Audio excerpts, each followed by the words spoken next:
जय जय रघुवीर समर्थ कृपा सारे पूर्ण वैराग्य राजे सविष्णा करी ज्ञान योगेश्वराजे कवि मालिका सारि मान्य ऐसा नमस्कार माता सद्गुरु रामदासा जय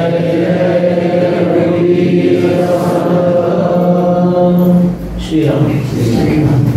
कोणता विषय घ्यायचा आहे? यम नियम.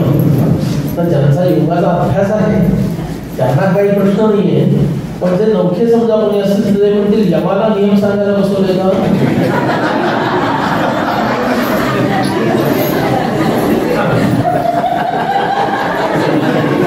यमाने सांगायचे नियम किंवा कधीतरी पूर्वी जसा येत असेल कठोपनिषदामध्ये यमराजाने उपदेश केला नचिकेताला, असा त्यांनी योगाच्या संदर्भात उपदेश केला असेल यमराजांनी, आणि त्यांनी जे नियम सांगितले तेच नियम. असं नाही आहे विनोद केला. सुरुवात छान झाली की बरं असतं. यम आणि नियम हे अष्टांग योगाचा विभाज्य घटक आहे, आणि फक्त अष्टांग योगाचेच नव्हे तर संपूर्ण अध्यात्म विद्येचे आणि यशस्वी मानवी जीवनाचे हे आधारस्तंभ आहे यम आणि नियम. यम शब्दातून संयमित करणे असा अर्थ ध्वनित होतो. यम शब्दाचा अर्थ काय आहे? सोप्या मराठीत त्याला कंट्रोल असं म्हणतात. Control yourself. बरोबर. तर संयम हा त्यातला मुख्य विषय आहे. पण यम आणि नियम 5-5 असे सांगितले, काही काही ठिकाणी 10-10 असेही सांगितले. पण आपण पतंजली महामुनींनी जे काही नियम घालून दिले त्यांच्या योगसूत्रांना करून, तर त्या अंगाने पाहण्याचा प्रयत्न करू. तर त्यांनी 5 यम सांगितले आहेत. शेवटच्या दिवसापर्यंत ही सूचना देत राहावी लागणार. बघा, मी आल्यानंतर एक ऍक्शन करत असतो, मोबाईलची एक चाळा करतो. बघता का सगळेजण? तो काय चाळा असतो? मोबाईल सायलेंटवर टाकणं. म्हणजे तुम्हाला दिसावं, जेणेकरून तुमचा सायलेंटवर नसेल तर तुम्हाला तो टाकण्याची बुद्धी व्हावी. नाही तर मी तिथे येतानाच हे करू शकतो ना, पण रोज मी करतो का? पण अनुकरण करून शिकणं हा लहान मुलांचा स्वभाव असतो, मोठ्यांचा थोडीच असतो. हे आता मला हळूहळू कळायला पाहिजे. अजून थोडा मी मोठा व्हायला लागलो.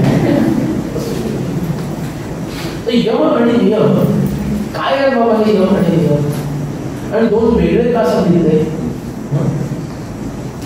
यम हे मी समाजात वावरताना किंवा कुटुंबामध्ये, कारण कुटुंब सगळ्यात छोटा समाज आहे, बरोबर.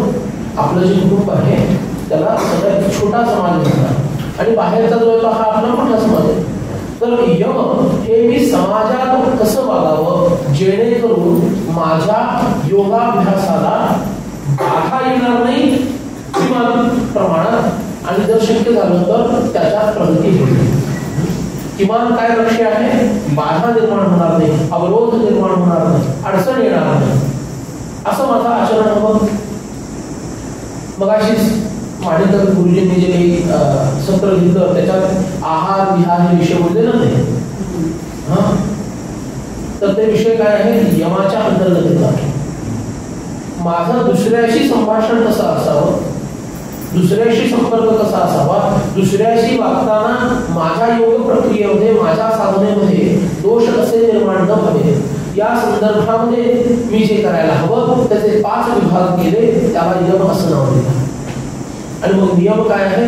मी व्यक्तिगत जीवनामध्ये कशाचं पालन केलं पाहिजे, कुठल्या विधींचं पालन केलं पाहिजे, आणि कुठल्या निषेधांचा त्याग केला पाहिजे, हे काय झाले? नियम झाले. म्हणजे व्यक्तिगत जीवनामध्ये कसं वागायचं हे कोण शिकवतं? नियम शिकवतात. आणि समाजामध्ये वागताना मग कुटुंबापासून सुरुवात करायची. मी वागताना कसं वागावं आणि अर्थात न वागण्यासारखं कसं वागू नये हे कोण शिकवतं? यम शिकवतं. म्हणून यम आणि नियम असे 5 आणि 5 10 विभाग आपल्याला पुण्या तासामध्ये बघायचे आहे. ते साकल्यानं पाहण्याचा आपण प्रयत्न करूया.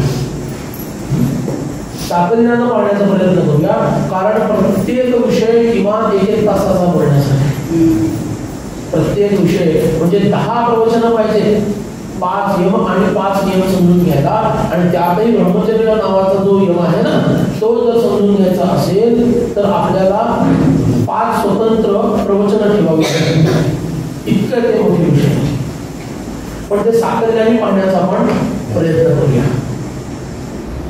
यमामध्ये अहिंसा, सत्य लिहून घेणारा सांगतो मी, सांगतो काय पुस्तकामध्ये पण आहे. अहिंसा, सत्य, अस्तेय, ब्रह्मचर्य आणि अपरिग्रह हे 5 यम सांगितले. अहिंसा, अस्तेय, सत्य, अस्तेय, ब्रह्मचर्य, अपरिग्रह हे 5 यम सांगितले. 5 नियम कोणते आहेत? शौच, संतोष, तप, स्वाध्याय, ईश्वर प्रणिधान. शौच काल म्हणून पण घेतलं वाटतं, सूत्र म्हणून घेतलेले. शौच, संतोष, तप, स्वाध्याय, ईश्वर प्रणिधान. तपस्वाध्याय, ईश्वर प्रणिधान या त्रयीला क्रियायोग असं म्हणतात. तपस्वाध्याय, ईश्वर प्रणिधान या तिघांच्या एकत्रित स्वरूपाला क्रियायोग असं नाव आहे. यमामध्ये 2 विभाग आहेत. एक निषेधात्मक विभाग आहे, एक विद्युक्त विभाग आहे. खूपच जास्त मराठी होते ना, सोप्या मराठी सांगतो. There are 3 don'ts and 2 do's. आता असं जरा मराठीमध्ये बोललं बरोबर. 3 don'ts आहेत आणि 2 do's आहेत. डूज अँड डोंट्स सगळीकडे असतात ना, बरोबर. घरी आल्यानंतर नवऱ्यानं अजिबात न बोलणं, डोंट्स मध्ये आणि परवानगी मिळाल्यानंतर बोलणं, हे डूज मध्ये अनुभव आहे. डूज अँड डोंट्स ह्यानंच सगळं जीवन चालतं.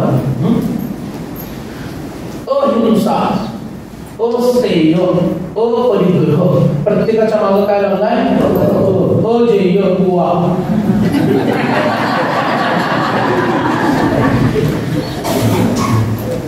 निषेधात्मक सांगितलेलं आहे. हिंसा न करणे, अहिंसा. स्थेय म्हणजे चोरी न करणे, अस्तेय. परिग्रह म्हणजे वस्तूंचा अनाठायी संग्रह न करणे म्हणजे अपरिग्रह. हे निषेधात्मक सांगितले. आणि विधियुक्त 2 सांगितले, ब्रह्मचर्य आणि सत्य. हे पालन करायचं म्हणून सांगितलं. सत्य पालन करायचं, ब्रह्मचर्याचं पालन करायचं. आणि या हिंसा, स्थेय म्हणजे चोरी आणि परिग्रह म्हणजे अनाठायी वस्तूंचा संग्रह हे न करणं, याला सुद्धा काय म्हटलेलं आहे? यम. म्हणजे there are dos and don'ts. त्यालाच अन्य शास्त्रामध्ये, धर्मशास्त्रामध्ये सदाचार असं म्हणतात. सदाचार हा तो सांडो नयेतो जनितो चितो महाकवी अनन्य होतो. काय करू नको हे कळणं गरजेचं आहे. समर्थाने उपदेश करायला सुरुवात केली तेव्हा उपदेश करताना पहिल्यांदा सांगितलं, मना वासना दुष्ट नये रे. डोंट सांगितले. मना सर्वथा पाप बुद्धी नको रे. मना धर्मता नीती सोडू. आणि मग डूज सांगितलं, मना अंतरी सार विचार करा. म्हणून सुरुवात अहिंसेत आहे. What not to be done हे आधी कळलं पाहिजे. व्हॉट टू बी डन हे नंतर. आपली बरोबर चूक काय होते? साधनेला लागलेल्या प्रत्येकाच्या मधून योग मार्गातील असो, भक्ती मार्गातील असो, अन्य कोणत्याही मार्गातील असो, तो काय करायचं हे सुरू करतो, पण काय टाळायचं हे बंद करत नाही आणि त्याची प्रगती होते. बघा मी सांगतो ते लक्षात येते का? काय करायला हवं हे तो सुरू करतो. अरे जपाला प्रत्येकाला सुरुवात केली, हे सगळं तो सुरू करतो. पहिल्या दिवशीच आपल्याला काय काय मुद्रा सांगितल्या होत्या त्या पण तुम्ही सुरू केल्या. असं पण आता आतापर्यंत असं होतं बरोबर ना. आता असं सुरू केलं बरोबर आहे.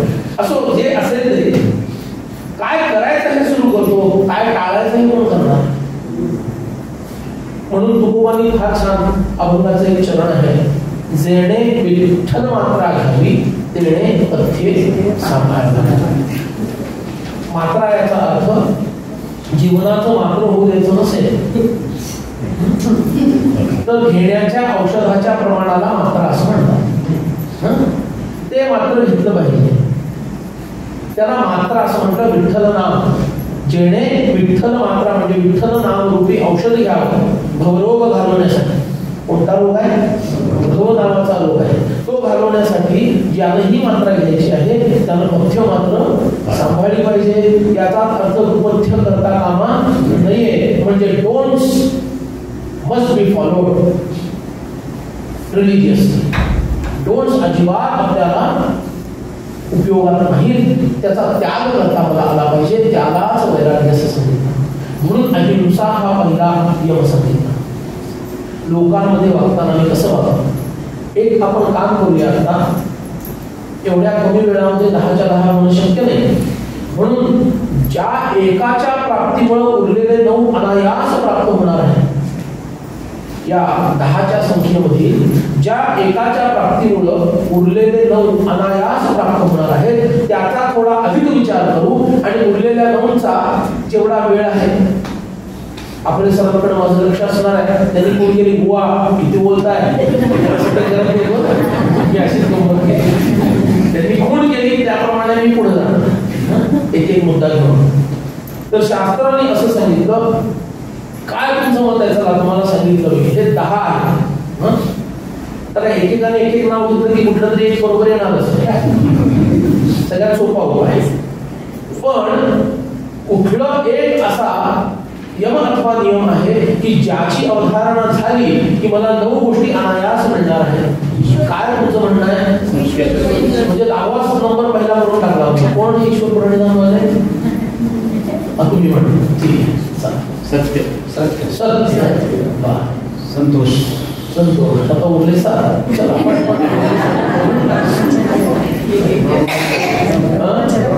ब्रह्मचर्य यांचं म्हणणं ब्रह्मचर्य. माझ्याकडे बघून म्हणताय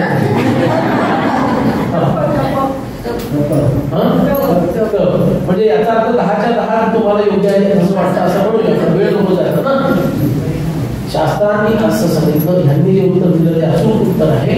एक ब्रह्मचर्य जर तुम्हाला प्राप्त झालं तर अनायास तुम्हाला उरलेले 9 सुद्धा प्राप्त होतात. म्हणजे त्याच्यासाठी विशेष खटपट करावी लागत नाही. विशेष खटपट करावी लागत. तुम्ही म्हणाल बुवा आम्हाला तुम्ही मुद्दाम सांगताय कळलेलं आहे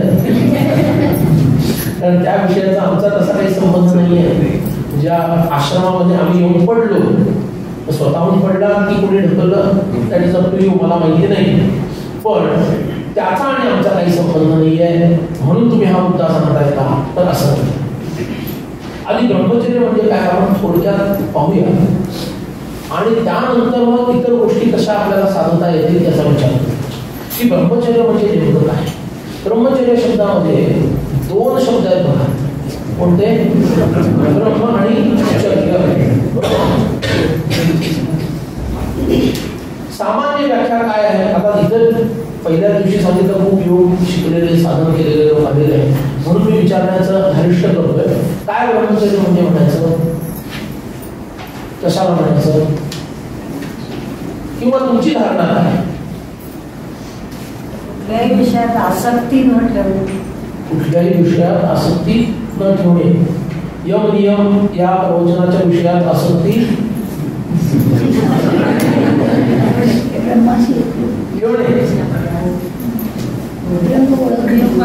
ब्रह्म ओळखणे आणि संयत व्यवहार. पण त्याचा ब्रह्मचर्य याच्याशी काय संबंध?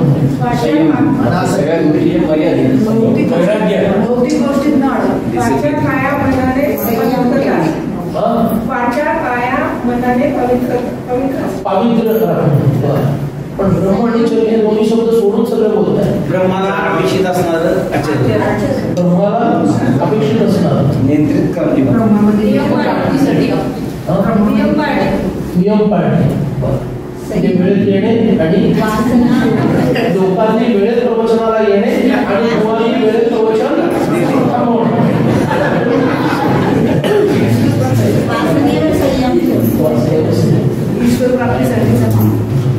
म्हणून कुठलंही शास्त्र मुळातून शिकण्यासाठी बरोबर आहे. म्हणजे मी हे का ट्रायल का घेतली, मूळ अर्थ सोडून सगळे अर्थ बाहेर निघाले. जो मूळ अर्थ आहे तो सोडून, म्हणून एकावरून केलेला दुसरा अर्थ ते सगळे चुकीचे, तुमचे उत्तर चुकीचे असं मी अजिबात नाही म्हणणार, पण ती डिराईव्ड आहे. काय मराठीत बोलायचं तर डिराईव्ड आहे. मूळ शब्द त्याचा अर्थ काय? ब्रह्म आणि चर्य हे दोन शब्द जिथे येतात, जिथं ब्रह्म शब्दाचा अर्थ शब्द ब्रह्मरूपी वेद असा आहे. काय शब्द ब्रह्मरूपी वेद हा ब्रह्म शब्दाने अभिव्यक्त होणारा आणि अपेक्षित असणारा अर्थ. आणि चर्य याचा अर्थ चर्या, वागणूक, आचरण, बरोबर ना? म्हणजे ब्रह्मरूपी वेद शिकण्यासाठी ज्या प्रकारच्या जीवन पद्धतीचा स्वीकार करणं अपेक्षित आहे, त्या प्रकारच्या जीवन पद्धतीला ब्रह्मचर्य असं म्हणतात. खूप मोठं झालं का वाक्य? शब्द ब्रह्मरूपी असणाऱ्या वेदांच्या अध्ययनासाठी आवश्यक असणाऱ्या ज्या स्वरूपाच्या आचरणाची आवश्यकता आहे तसं आचरण करणं याला ब्रह्मचर्य असं म्हणतात. म्हणून तो पहिला आश्रम सांगितला, बरोबर? हा ब्रह्मचर्य आश्रम. या ब्रह्मचर्य आश्रमामध्ये पुन्हा दोन विभाग आपण करू शकतो. एक विभाग आहे तो नैष्ठिक ब्रह्मचर्याचा आणि दुसरा विभाग आहे तो उपपूर्वाण नावाच्या ब्रह्मचर्याचा. एक आहे नैष्ठिक ब्रह्मचर्य. नैष्ठिक शब्द ऐकला ना तुम्ही? नैष्ठिक ब्रह्मचारी, बाल ब्रह्मचारी वगैरे शब्द आपण वापरतो ना, नंतर संन्यास घेतला. हे नैष्ठिक ब्रह्मचारी आहे, बाल ब्रह्मचारी असं आपण म्हणतो. दुसरा आहे उपपूर्वाण नावाचं ब्रह्मचर्य. ठीक आहे? काय नैष्ठिक ब्रह्मचर्य आहे? मी आजीवन अविवाहित राहून सर्व स्त्रियांमध्ये मातृदृष्टीचा अंतर्भाव करून, इंद्रिय संयत ठेवून, म्हणजेच वीर्य रक्षण करून जीवन जगेल आणि सर्व उपभोगांपासून मी दूर राहील. ह्या प्रकारचं जे जीवनव्रत आहे त्याला नैष्ठिक ब्रह्मचर्य असं म्हणतात. याला नैष्ठिक ब्रह्मचर्य हनुमंतरायांचं होतं, समर्थ रामदास स्वामींचं होतं, अक्कलकोट स्वामी महाराजांचं होतं, बरोबर आहे. हे सगळे महापुरुष जे आहेत हे कोण आहे? नैष्ठिक ब्रह्मचारी आहे. पण तसं स्त्रियांना सुद्धा ते आहे, पण त्याचा फार गवगवा यासाठी होत नाही, कारण स्त्रियांना मातृत्व हा सगळ्यात सर्वोच्च आविष्कार सांगितला. स्त्रियांचा आविष्कार सगळ्यात मोठा कोणता सांगितला? मातृत्व सांगितलं. पहिल्यांदा त्या कोणाच्या तरी कन्या असणार, ही त्यांची सगळ्यात कनिष्ठ अवस्था. आता तिच्या आईची आणि तिच्या बाबांची ती कन्या असते, बरोबर आहे. तर मुलगी सगळ्यात कनिष्ठ अवस्थेत जेव्हा असते तेव्हा ती काय असते? कन्या असते. त्याच्यानंतर थोडी मोठी होते तेव्हा ती भगिनी होते, कोणाची तरी बहीण, तिच्याच बहिणीची बहीण असते किंवा तिच्या भावाची बहीण असते. हा तिचा पुढचा टप्पा झाला. त्याच्यानंतर पुढचा टप्पा आहे ती पत्नी बनते. हा तिच्या उन्नतीचा पुढचा टप्पा सांगितला. आणि त्याच्याहून परिष्कृत, त्याच्याहून रिफाईंड, त्याच्याहून एलिव्हेटेड, त्याच्याहून डेव्हलप्ड, बरोबर, हा जो प्रकार आहे त्याला काय म्हटलं? माता. इथपर्यंत व्यवहार सत्ता चालते. आणि याच्या पलीकडे जेव्हा अध्यात्माची जोपासणी ती करायला लागते त्यानंतर तिच्यामध्ये फक्त मातृत्व राहते, ती जगन्माता बनते. आणि हे तिच्याकडून अभिप्रेत असल्यामुळं स्त्रियांच्या ब्रह्मचर्याबद्दल फार चर्चा होत नाही. याचा अर्थ त्या ब्रह्मचार्याने राहू शकत नाही असं नाही, पण शास्त्रांना ते अभिप्रेत नाही आहे. कारण शास्त्रांनी काय सांगितलं, जननासाठी स्त्रीची निर्मिती केलेली आहे, जीवाला उत्पन्न करण्यासाठीच. म्हणजे फक्त मनुष्य जातीतील स्त्रियाच नव्हे, सर्व प्राणी मात्रांमध्ये ज्या स्त्री वर्ग आहे त्यांची उत्पत्ती कशासाठी केली आहे, तर नवनिर्मितीसाठी त्यांची उत्पत्ती केलेली आहे. म्हणून त्यांच्या ब्रह्मचर्याचा इतकी चर्चा होत नाही. पण अशा ब्रह्मचारी आहेत रामायणात दोन, त्या आपल्याला माहिती आहेत कोण, एक स्वयंप्रभा आणि एक शबरी, या दोन ब्रह्मचारिणी आहेत, बरोबर ना. तर अशाही ब्रह्मचारिणी असतात. पण शास्त्राचं वचन आहे माझ्यावर रागवायचं नाही, रागवायचं तर ऋषींशी भांडायचं, माझा काही संबंध नाही. ऋषींनी सांगितलं स्त्रीणाम अष्टगुणः कामः, काम प्रवृत्ती स्त्रीमध्ये पुरुषांच्या 8 पट अधिक आहे असं सांगितलं. आणि म्हणून तू सेफगार्ड स्वतःला, स्वतःच्या शीलाला सुरक्षित ठेवण्यासाठी या कठोर व्रताच्या भानगडीत न पडता त्यांनी उत्तम कुळातील योग्य पुरुषाशी योग्य वयामध्ये विवाहबद्ध होणं आणि निसर्गाने आपल्याला ज्यासाठी निर्माण केलं आहे त्या निर्मिती प्रक्रियेमध्ये सहभाग घेणं हे त्यांच्याकडून काय आहे, शास्त्रांना अपेक्षित आहे. म्हणून प्रायः तुम्हाला एक 100 ब्रह्मचारी पुरुषांच्या मागे एक ब्रह्मचारी स्त्री दिसेल, आहे ना असंच, बरोबर. तर हे का असं, याचं हे कारण आहे. म्हणून ब्रह्मचर्य नावाचं व्रत ऐकताना पुरुषांच्या संदर्भात जास्त चर्चा केली जाते, त्याचं हे कारण आहे. पण उपकुर्वाण नावाचं ब्रह्मचर्य स्त्री आणि पुरुष दोघांनाही पाळावं लागतं. उपकुर्वाण जे नावाचं ब्रह्मचर्य आहे ना, ते दोघांनाही पाळावं लागतं. ते ब्रह्मचर्य काय आहे, विवाह झाल्यानंतर पाळायचं ब्रह्मचर्य. विवाह झाल्यानंतर ब्रह्मचर्याचं पालन करायचं असतं. आता सांगते तुम्ही आम्हाला 50 साठी उलटल्यानंतर तुमचं प्रारंभ आहे, त्याला मी तरी काय करणार. पण विवाह झाल्यानंतर पाळायचं ब्रह्मचर्य त्याला काय म्हणतात, उपकुर्वाण. आणि ज्याला योगाभ्यास करायचा असेल तो स्त्री असो अथवा पुरुष, तो गृहस्थाश्रमात जर असेल तर त्याला हे पाळावंच लागेल, तर त्याला योगाची प्राप्ती होईल, अन्यथा तो पतित होईल, अन्यथा तो पतित होईल. हे उपकुर्वाण नावाचं ब्रह्मचर्य काय आहे ना सगळ्यांचं लक्ष. हे उपकुर्वाण नावाचं ब्रह्मचर्य काय आहे, केवळ अपत्य निर्मितीसाठी सांगितलेला प्राजापत्य यज्ञ जो दोघांनी मिळून एकत्रित संपादन करायचा असतो. बघा, केवळ उत्तम कोटीतील अपत्य प्राप्त करून घेण्यासाठी, म्हणजे उत्तम कोटीचा जीव आपल्या घरी यावा, उत्तम कोटीचा जीव आपल्या घरी यावा, हे आवाहन तुम्ही करत असता बरं का. कोणत्या कोटीचा जीव आपल्या घरी यावा याचं आवाहन हे प्राजापत्य यज्ञ करणारे पती पत्नी करत असतात. तो विशिष्ट विधी करताना, तो उघडपणे बोलणं मला मर्यादा असल्यामुळे मी बोलू शकत नाही, तो विशिष्ट विधी करताना तो यज्ञ स्वरूपात मानून, प्राजापत्य यज्ञ मानून तो विधी जर तुम्ही संपन्न करत असाल तर ज्या भावभावनांनी युक्त होऊन तुम्ही ते कर्म करता त्या भावभावनांना प्राधान्य देऊन त्या प्रकारचा वायुमंडलामध्ये असणारा जीव त्या ठिकाणी खेचला जातो आणि तो त्या स्त्रीच्या गर्भामध्ये प्रवेश करतो. आणि मग नंतर तुम्ही म्हणता हा माझा मुलगा आणि किंवा ही माझी मुलगी कुठल्या नक्षत्रावर जन्माला आली माहिती हे म्हणायची जेव्हा पाळी येते ना तुमच्यावर, तेव्हा यू आर द कल्प्रिट. कारण तो प्राजापत्य यज्ञ करताना तुम्ही जागृत अवस्थेमध्ये तो केला नाही, तो भोगाच्या इच्छेनं झाला दुर्दैवाने. तो जर जागृत अवस्थेमध्ये जर झाला असता, जागृत अवस्थेमध्ये याचा अर्थ तुम्ही म्हणता हुआ, याचा अर्थ काय, जागृत अवस्थेचा अर्थ त्याला यज्ञ स्वरूपामध्ये जर ते कर्म घडलं असतं. उपकुर्वाण ब्रह्मचर्य काय आहे, it is not part of enjoyment, it is the indispensable part of recreation.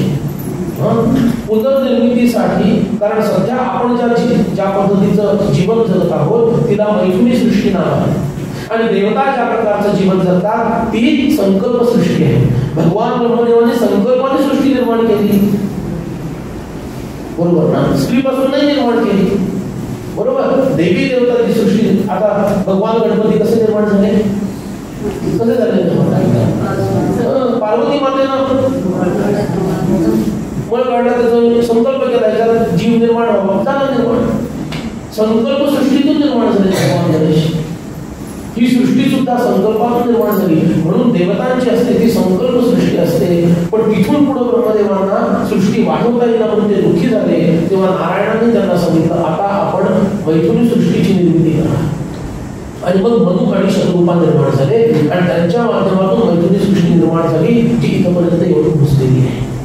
आणि ती गोष्ट अत्यंत प्रभावी असल्यामुळं तो स्वभाव प्रत्येकामध्ये असतो. प्रत्येकामध्ये प्रति व्यक्तीबद्दल आकर्षण असते, बरोबर आहे. त्याचा दोष काही नाही आहे, पण त्याचं संयमन करता येणं याला म्हणायचं ब्रह्मचर्य. याला काय म्हणायचं? ब्रह्मचर्य. म्हणून पूर्वी गुरुजन त्या मुलाचं एकूण वागणं बघून, तो कुठल्या प्रकारचा आहे बघून, जेव्हा स्नातक अवस्थेला तो पोहोचायचा, विद्याग्रहण झाली त्याची, की त्यानंतर मुलींना कळायचं, अरे हा गृहस्थाश्रम स्वीकारण्यास योग्य आहे की हा नैष्ठिक ब्रह्मचारी राहण्यास योग्य आहे, किंवा आता संन्यास घेण्यासही हा पात्र आहे. आणि गुरु सांगायचे, बा तू गृहस्थाश्रम हो, आई वडिलांच्या संमतीने विवाह कर, किंवा तू अजिबात या मंडळीत पडू नकोस, तू नैष्ठिक ब्रह्मचारी राहा आणि अमुक अमुक ठिकाणी कार्य कर. किंवा गुरु सांगायचे, तू तर का वैराग्यशाली आहेस, तू आत्ताच संन्यास घे. हे गुरु सांगायचे आणि त्यानुसार मुलं काम करायची. पण आम्ही गृहस्थाश्रमाकडे कसं बघतो? गृहस्थाश्रमाकडे आम्ही भोग दृष्टीनं पाहतो. हे आमचं दुर्दैव आहे. जे झालं ते झालं आणि त्यांच्या बाबतीत झालं, तुमच्या बाबतीत झालं असं थोडीच आता म्हणू शकतो. 12:30 नंतर वाटलं तर काय म्हणायचं ते म्हणे, आता छानच वाटलं पाहिजे ना सगळ्यांना. तर तुम्ही ऐकून घ्या, जे काही झालं ते झालं, इतपर संयमानंच मला जीवन जगायचं आहे. आणि गृहस्थाश्रमामध्ये दोघांनी एकमेकांची समजूत काढून जगायचं आहे. लक्षात घ्या, ज्याला गृहस्थाश्रम स्वीकारल्यानंतर योगाचा अभ्यास वाढवायचा असेल, त्याला उपपूर्वार्ध ब्रह्मचर्य पालन करता आलं नाही, तर त्यांनी कितीही अभ्यास केला तरी तो वैफल्यग्रस्तच होईल, हा सिद्धांत आहे. त्यामुळं मला ते जमलंच पाहिजे. आणि मग त्याच्यामध्ये काय सांगितलं, फक्त अपत्य निर्मितीसाठी तुम्ही त्या विशिष्ट कर्मामध्ये प्रवृत्त व्हा, अन्यथा तुम्ही त्यापासून दूर राहा. त्यामुळे काय होईल, एकमेकांकडे पाहण्याचा दृष्टिकोन हा भोग्य न राहता सन्मानजन्य होईल ना.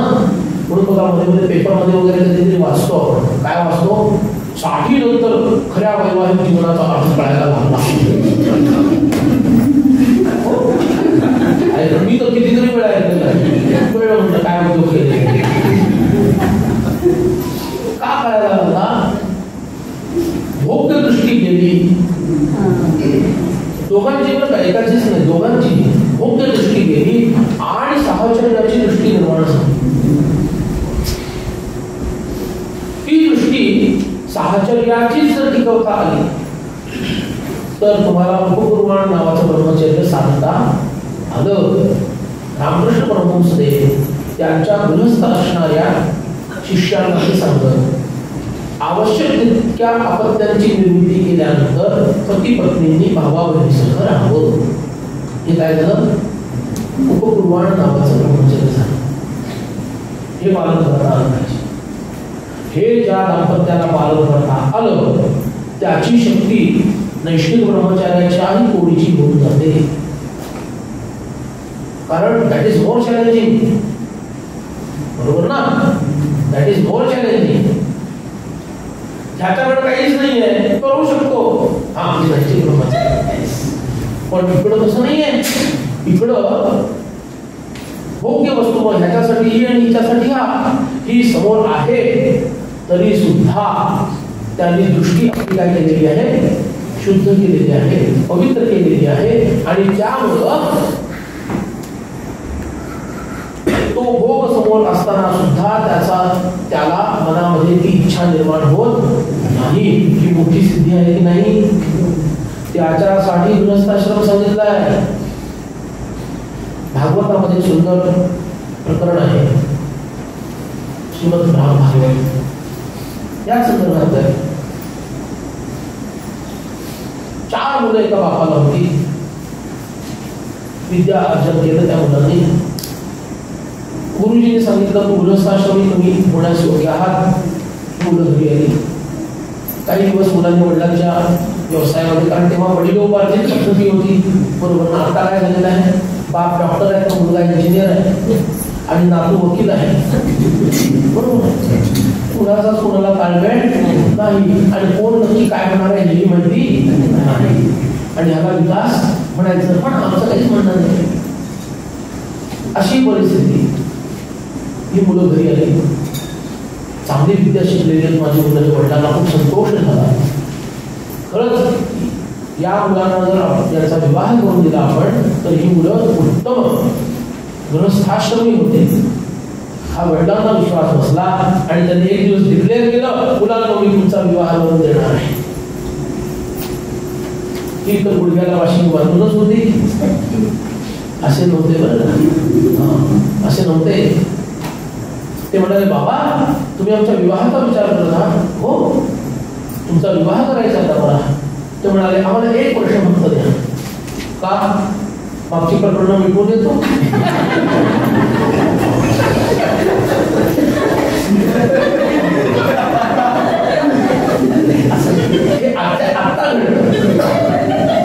आता घडलं. सहशिक्षणाचे भयानक परिणाम आम्ही भोगत आहोत. ब्रह्मचर्य व्रताचा विनाश करणारी पद्धती, त्याचा उपहास आम्ही केला आणि सहशिक्षण चालू केलं, बरोबर आहे ना.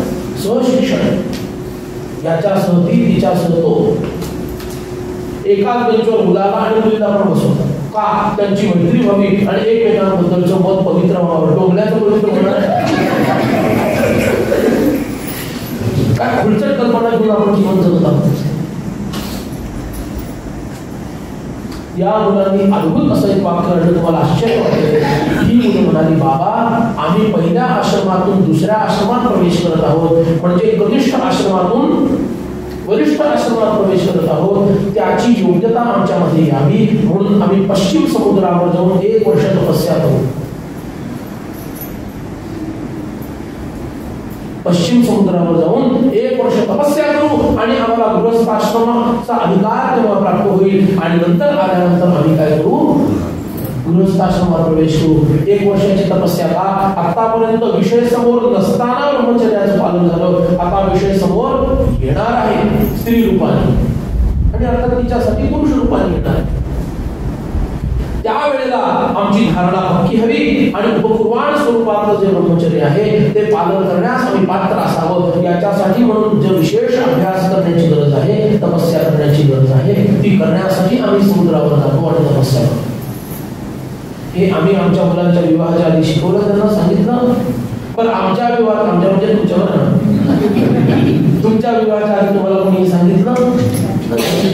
का नाही सांगितलं? प्रारब्ध.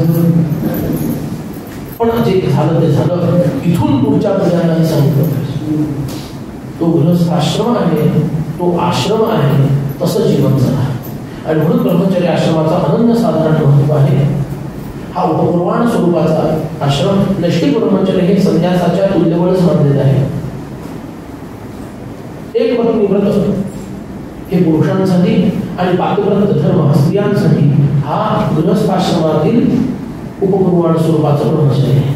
जेव्हा तो वानप्रस्थी होतो, तो वानप्रस्थी झाल्यानंतर त्याला काय ब्रह्मचर्य सांगितलंय?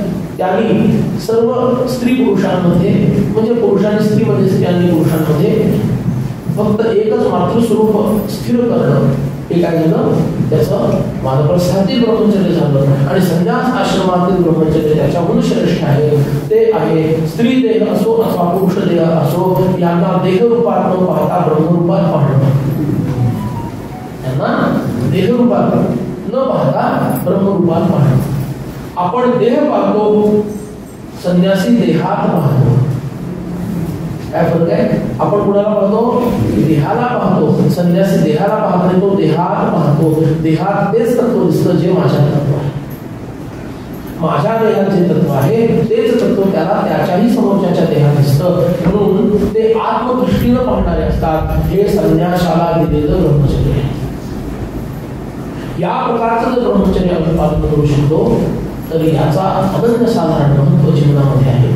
सुरुवात कुठून होते? याच्या घसरण्याला सुरुवात कुठून होते? याच्या घसरण्याला सुरुवात होते प्रेक्षणातून.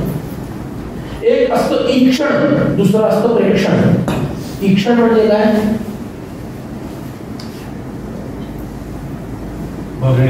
हा बरोबर. समीक्षा शब्द आहे ना, समीक्षा केली, परीक्षा केली, ईक्ष शब्द आला त्याचा. ईक्षण म्हणजे पाहणं. ईक्षण म्हणजे एखाद्या पुरुषाला स्त्री दिसली आता तो समाजात राहतो, स्त्री दिसली लगेच काय नाही तोंड वाकडं करून दुसरीकडे जायचं आहे, मग त्या व्यक्तीचा अपमान केला समजा ना, त्याला म्हणायचं ईक्षण. पण प्रेक्षण काय आहे? तिला पाहिल्यानंतर भोग लालसेनं पाहत राहणं, त्याला काय म्हटलं? प्रेक्षण असं म्हणतात. दोन्हीकडे या दोन्ही दिशेनं बघायचं आपण. हा पहिला मुद्दा. इथं त्याच्या ब्रह्मचर्याच्या विनाशाला सुरुवात झाली प्रेक्षण. ते प्रेक्षण तेवढ्यावर राहत नाही, त्याचा पुढचा टप्पा येतो. आता त्याला सवय लागते या पद्धतीनं पाहायची, कारण त्याच्या मनावर संस्कार झाले. बरोबर आहे. आता प्रेक्षणाचं रूपांतर पुढं फक्त प्रेक्षणापुरतं ते न राहता स्मरणामध्ये होतं.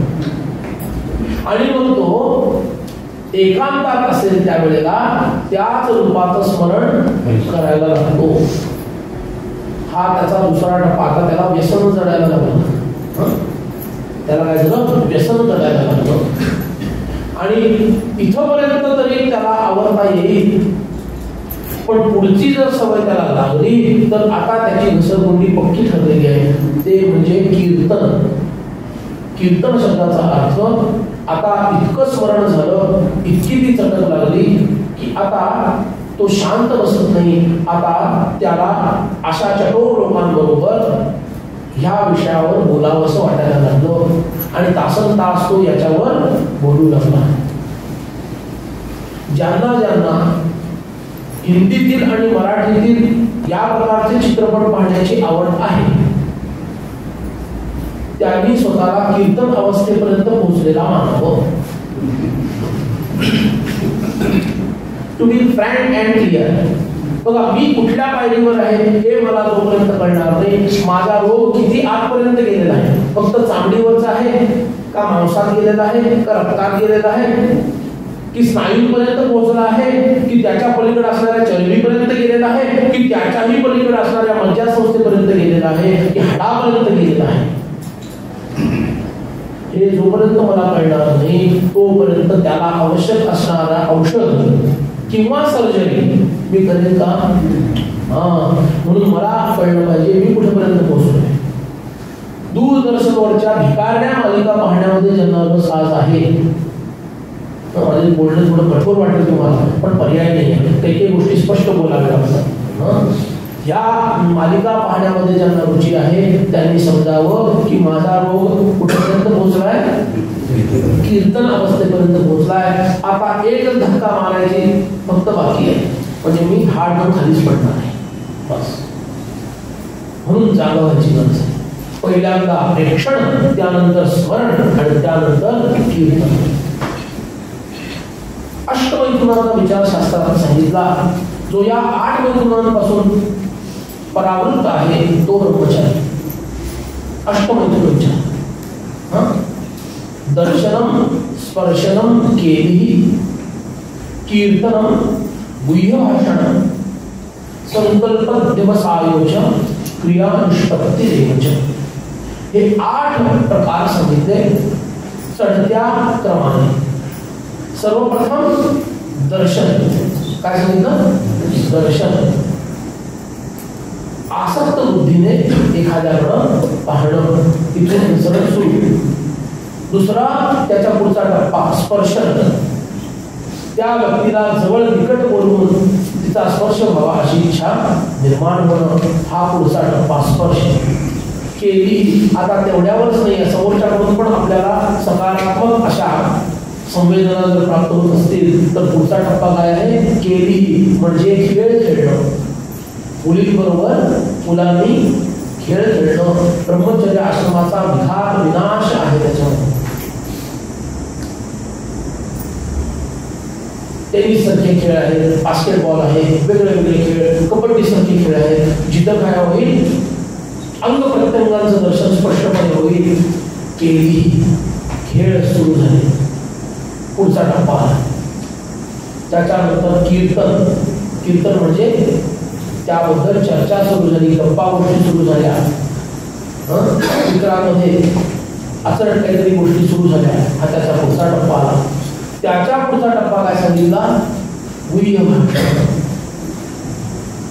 चित्रपटामध्ये जे दाखवतात ते पूर्वी काय दाखवायचे सांगू थोडं स्पष्टपणे.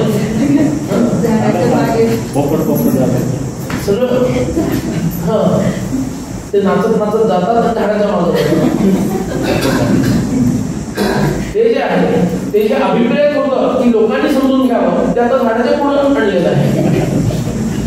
हीच प्रगती आहे ना. प्रगती काय आहे? हीच प्रगती आहे. जे पूर्वी त्याचं 2 गुलाबाची फुलाशी एकमेकांना टाकवली जायची. हे जे आहे प्रकरण हा 5वा टप्पा झाला. कशी घसरण होते बघा. गुह्य भाषण. आणि आता संकल्प केला अमुक कर्म मला करायचं आहे. हे पुनीत कर्म मला लवकरच करायचं आहे. संकल्प झाला. हा त्याच्या पुढचा टप्पा. त्याच्या पुढचा टप्पा अध्यवसाय. त्याच्यासाठी धडपड सुरू केली. बरोबर ना. हा त्याच्या पुढचा टप्पा. आणि त्यानंतर प्रत्यक्ष ते दुष्कर्म घडलं. इथं त्याचा पूर्ण ब्रह्मचर्याचा योग झाला. सुरुवात कुठून झाली? So where should be act. दर्शनाच्या स्थितीवरच डोळ्यावर पडदा आणला पाहिजे. इथूनच सुरुवात आहे बघा. म्हणून आपल्याला काय सांगितलं? चरणांकडे पहा सांगितलं. अशी चित्र, अशा मुद्रा, अशा मूर्ती पाहू नका. आम्हाला तर इथपर्यंत नियम आहे की 12 वर्षापेक्षा अधिक वयाच्या असणाऱ्या मुलींचं नृत्य पाहू नका. इथपर्यंत नियम आहे की कुठल्याही वयाची महिला असली तरी मर्यादेच्या पुढे त्यांच्याशी अधिक संबंध ठेवू नका. का? एक उदाहरण सांगतो म्हणजे लक्षात येईल. एक राजा होता. हा राजा सगळीकडे फिरायचा आपल्या राज्यामध्ये आणि बघायचा की लोक सगळे आनंदात आहेत ना. एक दिवस उद्यानाची व्यवस्था काय आहे पाहण्यासाठी तो गेला. कुठं? उद्यानाची व्यवस्था काय आहे हे पाहावं म्हणून हा राजा तिकडे गेला. तर त्याला काय दिसलं? अगदी नवपरिणीत नवीन विवाह झालेला एखादा जोडपं ज्या पद्धतीने एकमेकांशी वागावं एकांतामध्ये त्या पद्धतीनं 80चे आजोबा 75-70च्या आजींबरोबर त्या पद्धतीनं त्यांचं काय ते संभाषण चाललं असेल. गुलू गुलू गुलू म्हणतो ते सुरू होतं. राजा आश्चर्यचकित झाला. आंखें खुली की खुली रहेगी. अरे 80चे आजोबा दिसत आहेत, 75-70च्या आजी दिसत आहेत. पण काय चाललंय यांचं हे? म्हातारे अर्थ आधीच बोललेलं ना, न बोललेलंच बरं आहे. बरोबर ना. असं त्या आजोबांच्या लक्षात आलं. राजाला थोडं अनुचित वाटतंय. राजा गेला. दुसऱ्या दिवशी ह्यांच्या घरी एक सेवक आला राजाचा. महाराजांनी तुम्हाला बोलवलं. त्या आजोबांना कळलं काय नाही. आले. राजाने प्रश्न टाकला, असं कसं काय हो? तुम्हाला इतकं अशी इच्छा अजून कशी काय शिल्लक? आणि दोघांनाही त्यांनी उत्तर दिलं नाही. आपल्या हातात 2 पुड्या दिल्या. हे काय तुमच्या प्रश्नाचं उत्तर? त्या राजाने 2 पुड्या उघडल्या. एका पुडीमध्ये तांदळाचा एक दाणा होता आणि दुसऱ्या पुडीमध्ये थोडीशी राख होती. राजा म्हणाला मला कळलं नाही. तेव्हा त्याने उत्तर दिलं आजोबांनी, जोपर्यंत पुरुषाच्या पोटामध्ये एक तांदळाचा दाणा शिल्लक आहे म्हणजे अन्न त्याच्या पोटात आहे आणि जोपर्यंत स्त्रीच्या देहाचा जळून राख होत नाही तोपर्यंत त्यांची कामप्रवृत्ती जिवंत असते.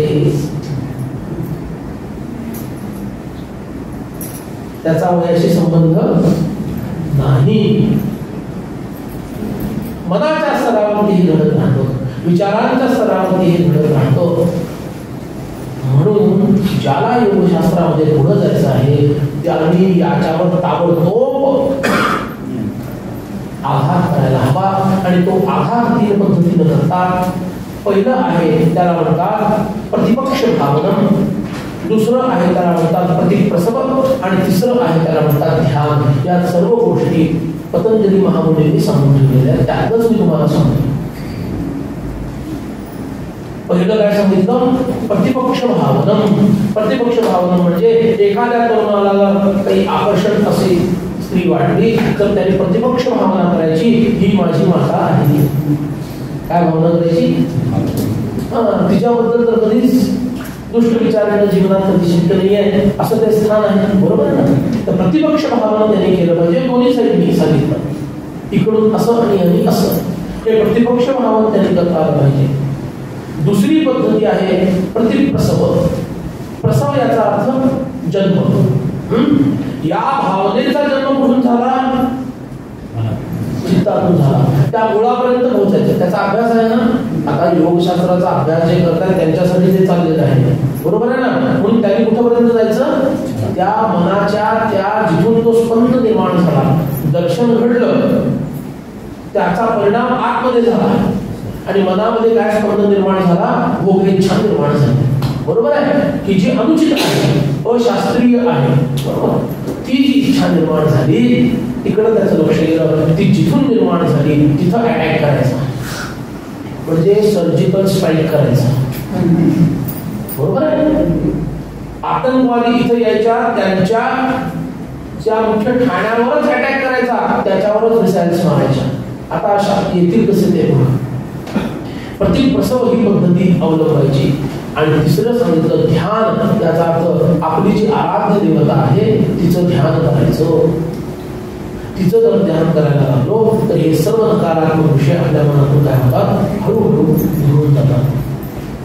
म्हणून या एका व्रताला जर आपण धारण केलं तर तुम्हाला अनायास अन्य सर्व गोष्टी प्राप्त होणार. म्हणून त्याचे तो हा विषय खूप विस्तीर्ण आहे, त्याचा विस्तार करू तेवढा कमी आहे. म्हणून याच्याबद्दल आता इतकंच ऐकून घेऊ. अहिंसा याच्याकडे बोलूया. अहिंसा काय आहे? ब्रह्मचर्याच्या खालोखाल जर कुठल्या गोष्टीला महत्व असेल योगशास्त्रामध्ये तर त्याला म्हणतात अहिंसा. अहिंसा कशी आहे? कर्मणा मनसा वाचा. वाचा, मन आणि कर्म या तीनही पद्धतीनं ही अहिंसा सांभाळायची. कशी सांभाळायची? अहिंसा, हिंसा न करणं. बघा, अहिंसा अस्तेय आणि अपरिग्रह ज्या निषेधात्मक गोष्टी आहेत त्या करणं विधियुक्त गोष्टींपेक्षा सोप्या असतात. कोणतंही निषेध कर्म टाळणं हे विधियुक्त कर्म करण्यापेक्षा सोपं असतं. याचं कारण सोपं आहे की ते नाही केलं म्हणजे माझं काम झालं, मला काही करायचं नाही. बरोबर आहे ना? पण मला विधियुक्त जे करायचं आहे ते मला स्वतः होऊन करायचं आहे. आलं का लक्षात? मला तो एक 220 व्होल्ट किंवा 440 व्होल्ट तिथे डेंजरचं साईन असतं. काय असतं साईन? बुवा दिसतोय तसं.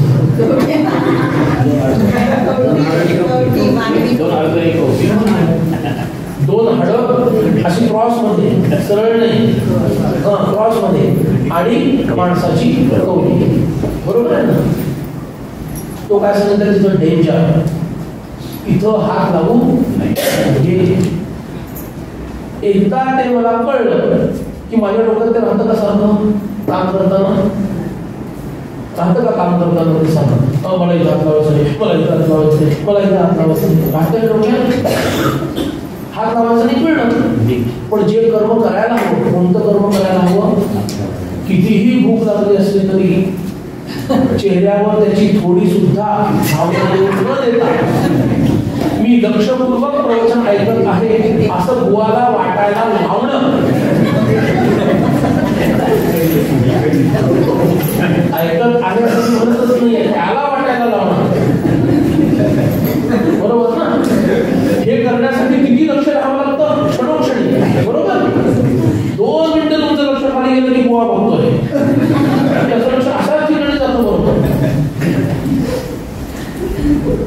त्याच्यासाठी विशेष कृती करावी लागते. म्हणून विधी कर्मांमध्ये जास्त प्रयत्न करावे लागतात. निषेध कर्मांकडे लक्ष असलं आपलं काही काम झालं. मला हे करायचं नाही, समजलं की समजा विषय. अहिंसा कुठल्याही पद्धतीने हिंसा न करणं. घरामध्ये कॉक्रोच आलं काय करणार? फेरॉन स्प्रे है ना. आता इथून पुढे मारणार का? हो की नाही?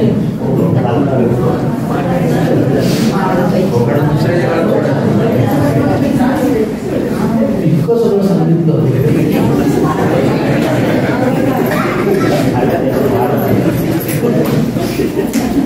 सगळं रामायण झालं आणि खूप छान रामायण सांगितलं. फक्त एक गोष्ट कळली नाही, रामाची सीता उपद्रवी. त्याच्यासाठी प्रिकॉशनरी मेजर्स घेणं हा अहिंसा व्रत पालन करण्याचा एक उत्तम उपाय आहे. You should take the precautionary measures.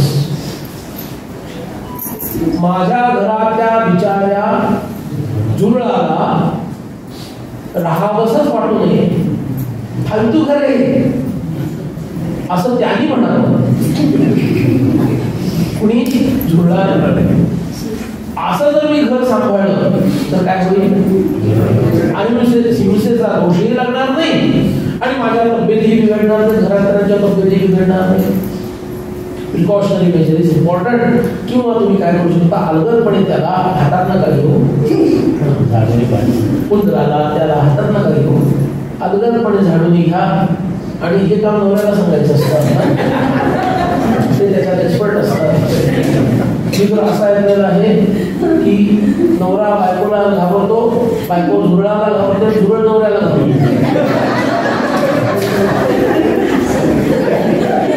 ईश्वराची लीला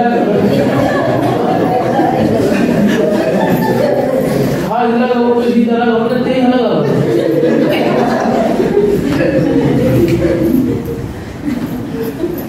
गंमत आहे. असो अलगदपणे त्याला, म्हणजे मी काय उपयोग करतो आमच्या मठात ते सांगतो बरं का. बेगवान वापरत नाही, झुरळ नेमकं येतं, हे किती स्वच्छता ठेवत असेल ते आलं की त्याला थोडं फडफडू देतो आणि हळूच काय करतो, त्याला अलगदपणे घेतो आणि त्याला पण खासतात. आपला मन पहिल्याच मजल्यावर आहे आणि तिथून त्याला असं सोडतो अलगद, ते घरून जातं, इकडं जायचं तिकडं, त्याने आता बघायचं काय.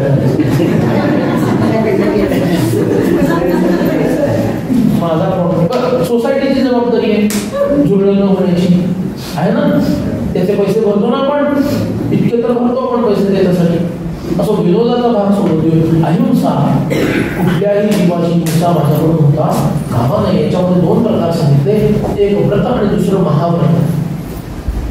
साधन पादातीलच सूत्रांना समोर ठेवून मी बोलतोय. ही सगळी व्रत पण आहेत आणि महाव्रत पण आहे. म्हणजे देश, समय, काल या व्यवच्छेदानं कधी कधी या व्रताचा भंग होतो. जर तो भंग झाला पण तो धर्मशास्त्राच्या मर्यादेत असेल तर त्याला व्रत म्हणतो.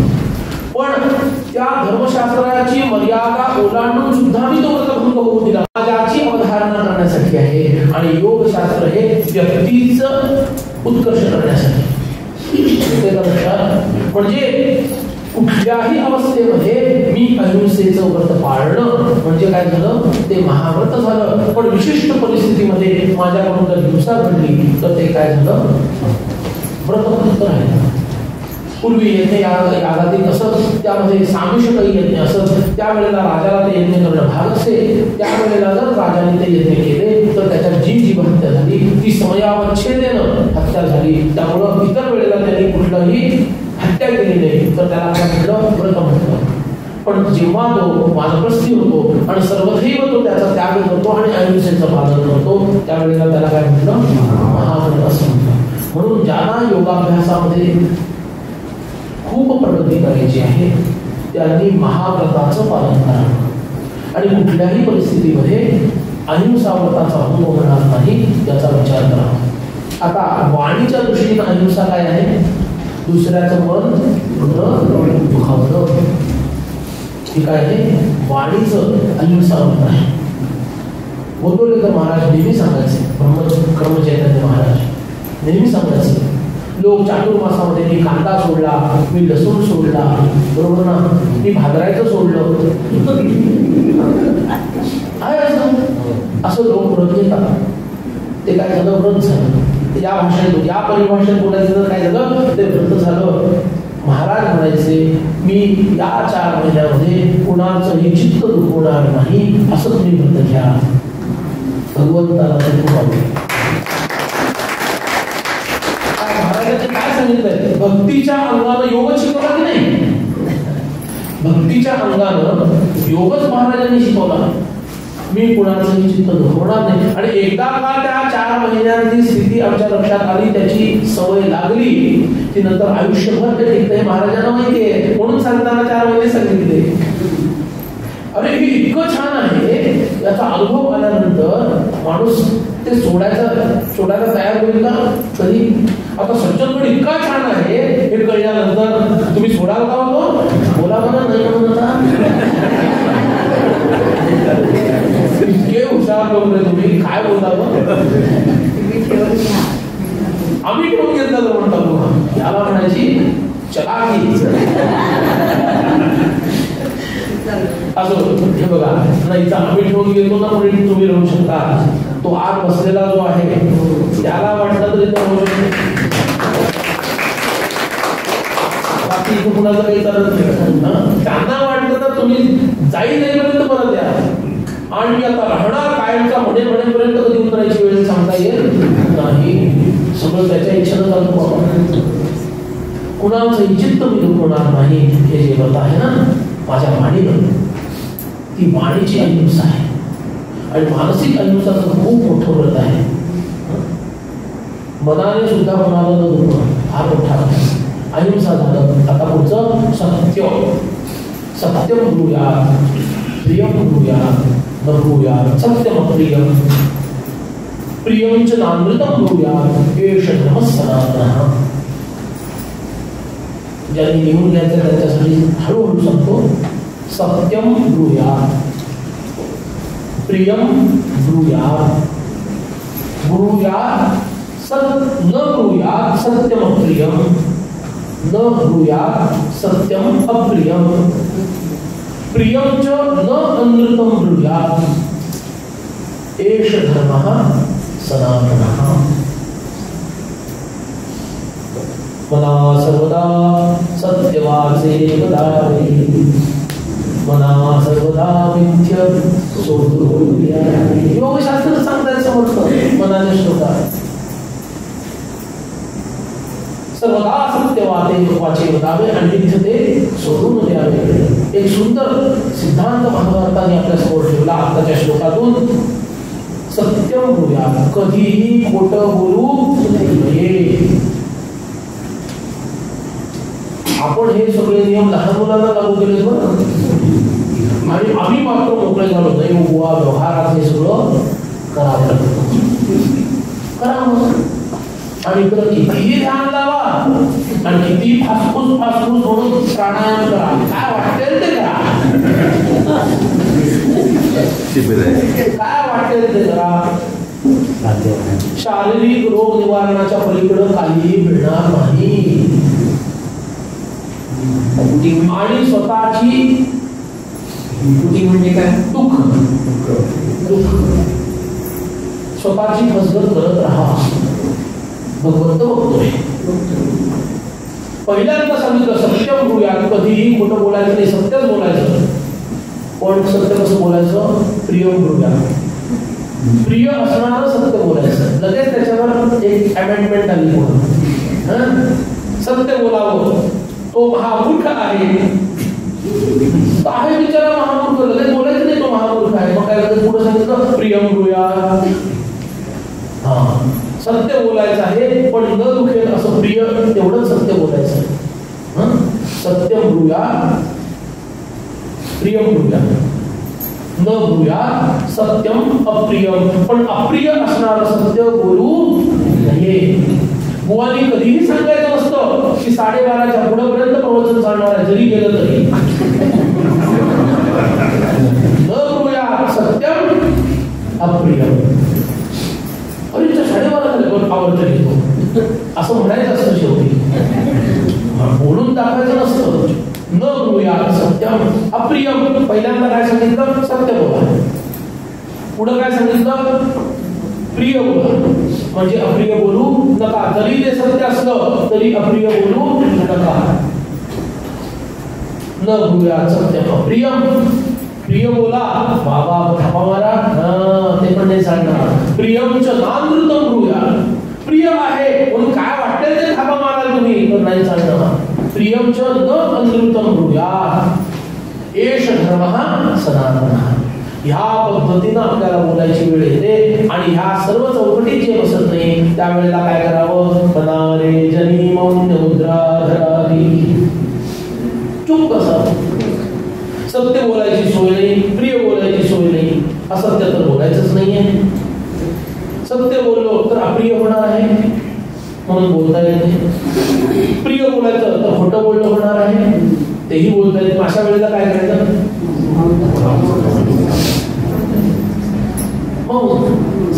म्हणून काय म्हटलं? मौनम सर्वार्थ साधनम.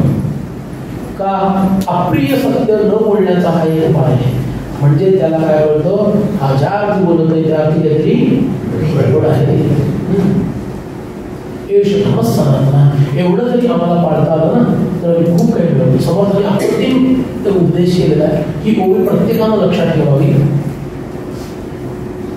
वचने बोलावी करुणेची, नाना प्रकारे स्तुतीची, अंतरे निवती सकलांची, ऐसे वदावे श्रीरमण.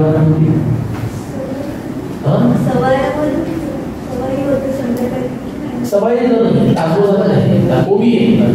वचने बोलावी करुणेची, नाना प्रकारे स्तुतीची, अंतरे निवती सकलांची, ऐसे वदावे. आपल्या वाणीचा प्रसाद असा असावा की जो कावलेला आहे तो शांत व्हावा. पण आपल्या वाणीचा प्रसाद असा असतो जो शांत आहे तो पेटल्याशिवाय राहत नाही. मला कोणती स्तुती करायची नाहीये, पण आपल्या गुरुजी मागं बसलेले तर तुम्ही थांबा मागता असं सिद्ध होईल.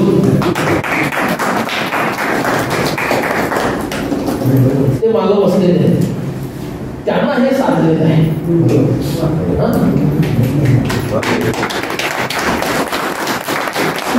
मधुरवाणी आहे त्यांची, ऐकतच राहावं असं वाटतं.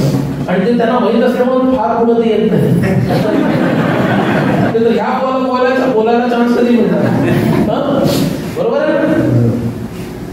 प्रत्येकाला भगवंताने काहीतरी मोठा सद्गुण दिलेला असतो. त्या सद्गुणाचा सदुपयोग आपल्याला करता आला पाहिजे. वचने बोलावी करुणेची, नाना प्रकारे स्तुतीची, अंतरे निवती सकलांची, ऐसे वदावे. हनुमंतरायाचे फार आपल्याला माहित नाहीये. आपल्याला मारुतीराय म्हणजे गदा घेतलेले डोक्यात टाळक्यामध्ये गदा घालायला उभे राहिलेले हेच मारुतीराय म्हणते. ते तर त्यांचं स्वरूप आहेच. पण हनुमंतरायांची वाणी इतकी मधुर आहे, इतकी मधुर आहे. रामराय म्हणतात, अरे असा जर दूत एखाद्या राजाकडे असेल ना तर हातात तलवार घेऊन मारायला आलेला राजा या हनुमंताला जर समोर उभं केलं ना तर तो राजा आपली तलवार म्यान करेल, त्याच्या खांद्यावर हात टाकेल आणि म्हणेल, चल वडापाव खायला जाऊया. आता नेमकं त्या वेळेला वडापावच्या गाड्या नव्हत्या म्हणून रामरायला असं बोलता आलं, चल वडापाव खायला. अशी या वानराची, आता ते हनुमंतराय वानराच्या रूपात भेटले नव्हते, ब्राह्मणाच्या रूपात भेटले होते. रामराय म्हणाले, या ब्राह्मणाची वाणी इतकी प्रसादमयी आहे हे हनुमानाला माहितच नाही. म्हणजे किती विरुद्ध बाजू आहे. जर हुंकार केला तर आकाशात उडणारे पक्षी मरून खाली पडतात. इतका भयंकर त्यांचा हुंकार आहे महाविद्यालयाचा. आणि इथं मात्र ते जर सौजन्यानं जर वागायला लागले ना, इतके मधुर बोलतात, इतके मधुर बोलतात की बस पतंग कटलीच तुमची. हे आम्हाला जमायला पाहिजे. ही काय झाली? अहिंसा, सत्य वाचन, सत्य वचन. हनुमान कधी असत्य बोलत नाही. पण ते प्रिय बोलल्याशिवाय राहत नाही. हे झालं सत्य, अहिंसा सत्य. अस्तेय, अस्तेय म्हणजे चोरी. भगवंतांनी जे जे पदार्थ निर्माण केले सृष्टीमध्ये ते जितके भोग्य आहेत त्या भोग्य पदार्थांचा त्या मर्यादेमध्येच उपभोग घेणं याला चोरी म्हणता येत नाही. पण त्या मर्यादेला पार करून त्याचा उपभोग घेणं याला चोरी असं म्हणतात. आणि ही वर्ण आणि आश्रमाला धरून आहे. मनुस्मृतीने सांगितलं ज्या ब्राह्मणाकडं 3 दिवसापेक्षा जास्त दिवसांच्या अन्नाची बेगमी आहे, कमी आहे तो श्रेष्ठ ब्राह्मण. 3 दिवसांपेक्षा जास्त अन्नाची बेगमी व ती संपत्तीच्या रूपात किंवा धान्याच्या रूपात ज्याच्याकडे आहे तो मध्यम ब्राह्मण. 1 महिन्यापेक्षा जास्त ज्याच्याकडे बेगमी आहे तो कनिष्ठ ब्राह्मण. आणि 1 वर्षापेक्षा जास्त ज्याने बेगमी करून ठेवली तो नावाचा ब्राह्मण. असे नावाचे ब्राह्मण किती आहेत सध्या? सगळे तसेच आहेत. हो काय बोलावं, हे अप्रिय बोलताय बरं तुम्ही, अजिबात बोलायचं नाही. असं अप्रिय बोलायचं नाही सांगितलंय ना, शब्द मागं देतो काय बोलणार. पण कधी कधी शास्त्र पण सांगायला पाहिजे. त्या त्या आश्रमानुसार आणि त्या त्या वर्णानुसार सुद्धा ते भोग ठरलेले आहेत. लहान मुलाला एकच चॉकलेट दिलं, तुझं वय कमी आहे एकच घे, मी मोठा वाढलेलो आहे तुझा बाप आणि 2 चॉकलेट खाणार चालेल काय चालतं तुझ्या मला असं ती लाजते म्हणायला नाही जाणार. कुठल्या आश्रमात कोण आहे याच्यावरही ते अवलंबून आहे. बरोबर आहे ना. म्हणून अस्तेय याचा अर्थ मी ज्या वर्णामध्ये ज्या आश्रमामध्ये आत्ता आहे त्याला अनुसरून असणारे भोग्य पदार्थ त्या मर्यादेमध्ये त्या त्या नियमांचं पालन करून जर मी भोगले तर ती चोरी ठरत नाही. त्याची अमर्यादा केली तर ती काय झाली, चोरी झाली. त्याला स्तेय असं म्हणतात. इंद्रियांना बाष्कळ करून जो उपभोग घेतो त्याला भगवंतांनी गीतेमध्ये सस्तेना तो चोर आहे असं सांगितलं की नाही. तो कोण आहे, चोर आहे. आणि म्हणून माझी मर्यादा मी लक्षात घ्यायची. शास्त्रांनी ज्या चौकटीमध्ये मला भोग घेण्याची अनुमती दिलेली आहे त्या चौकटीमध्ये मी नैष्ठिक ब्रह्मचारी आहे. मी जर पलंगावर तुमच्या स्वतः झोपायला लागलो तर मला तो भोग मर्यादेचा भंग केल्याचा मला दोष लागेल आणि माझ्यासाठी तो काय होईल,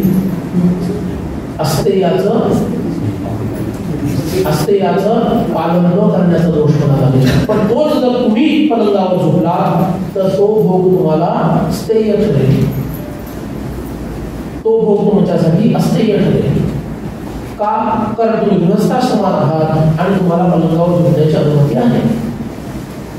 म्हणून कोणते भोग कुणासाठी हेही लक्षात घ्यायला पाहिजे. कळलं? कोणते भोग कुणासाठी हेही लक्षात घ्यायला पाहिजे. हे झालं अस्तेय. नंतर काय सांगितलं, ब्रह्मचर्य. त्यानंतर सांगितलं अपरिग्रह. परिग्रह याचा अर्थ दुसऱ्याची वस्तू स्वीकारणं आणि अपरिग्रह याचा अर्थ त्या गोष्टीचा स्वीकार न करणं, स्वतःमध्येच स्थिर राहणं.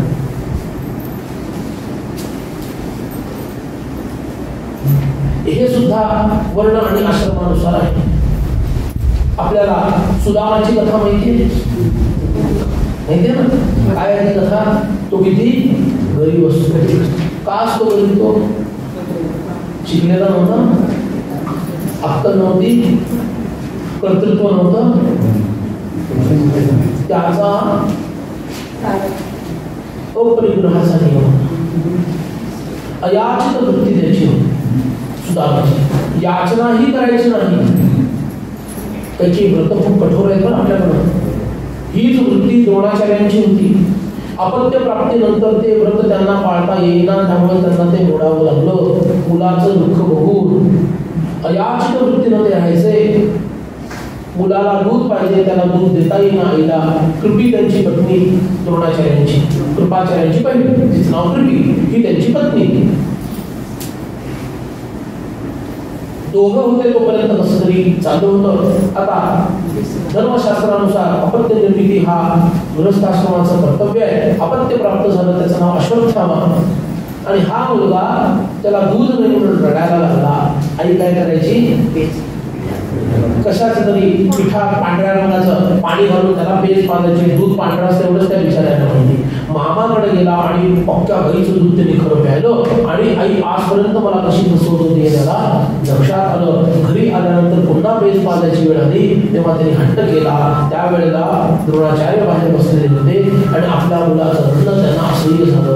आणि त्यांनी ठरवलं आजपर्यंत अत्यंत हृदयाशी पाळलेलं हे व्रत इथून पुढे मला बाळगता येणार नाही आणि त्याचा मला त्याग करावा लागेल का मुलासाठी. सत्य आहे, समर्थांनी पाठवलं बरं बुवा वेळ झाली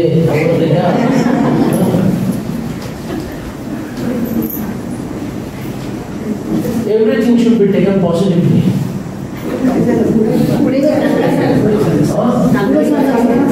सांगतो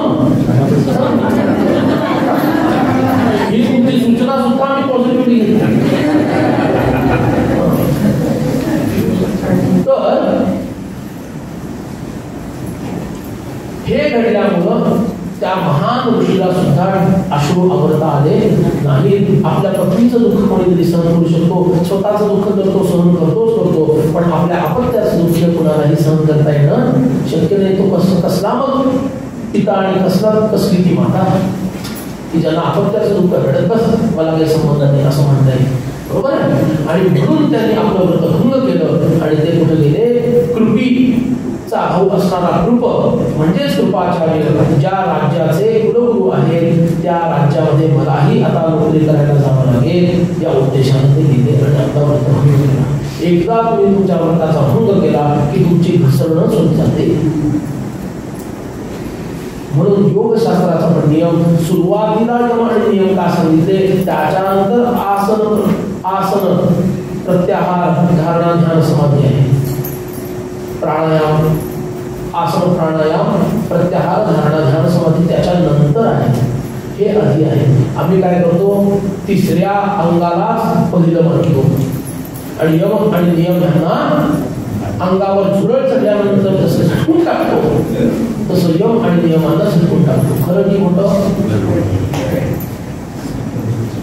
म्हणून अपरिग्रह हा नियम खूप महत्वाचा आहे. हा अपरिग्रह आपल्याला सांभाळता आला पाहिजे. त्याच्यातील पराकोटीची स्थिती कोणती आहे, ओ याची वृत्ती. अन्न इथं आणून दिलं तर मी खाईन, नाहीतर मी खाणार नाही. भगवंताला माझी काळजी असेल तर तो सांभाळेल, तर हा देह करून नाही. या वृत्तीमध्ये रमण महर्षी राहिले. वय वर्ष 16, मांडी घालून बसलेले. पाऊस पडतोय की ऊन आलेला आहे लक्ष नाही. डोळे उघडे आहेत, एका क्षणासाठी पापडी हलत नाही. त्राटकासारखी बसलेले आहे. खालच्या बाजूला मांडीच्या खालच्या बाजूला मुंगळे लागलेले आहेत. काय लागलेले मुंगळे. 16 वर्षाचा हा मुलगा एके ठिकाणी असा ध्यानावर बसलेला आहे. त्या परमात्म्याला अशा जीवाबद्दल खूप प्रेम असतं. कुणाला तरी तो बुद्धी देतो आणि कुणालाही दिसू नये म्हणून खबदाडात जाऊन बसलेले. कुणाला तरी प्रेरणा झाली आणि तो त्याचं नाव मी विसरलो आहे पुस्तकामध्ये. तो तिथं गेला आणि हा युवक त्याला दिसला. आपोआप त्याच्या हृदयामध्ये त्यांच्याबद्दल पूज्यभाव त्या मुलाच्या बद्दल निर्माण झाला. 16 वर्षाच्या मुलाबद्दल कोणाला पूज्यभाव निर्माण होईल, पूज्यभाव निर्माण झाला. त्याच्या जवळ तो गेला. बघितलं सगळं भयानक प्रकरण. एक अंगावर होते नाही, बस बाकी काही नाही. ओलसर जमीन असल्यामुळे मुंगळे वगैरे आहेत. खालची बाजू सगळी पोखरून काढलेली आहे. त्या मुलाला उचललं, स्वच्छ केलं. ते काटे काढले अंगातून, सगळे शेकडो काटे घुसलेले होते. एक काटा आणि काटा काढला. त्याही वेळेला या मुलाचं त्राटक सुरू आहे. कशी अवस्था असेल. आणि मग त्यांना भगवान आणि ऋषी आणि ब्रह्मर्षी असा म्हणतो. किती यमाचं कठोर पालन त्यांनी केलं.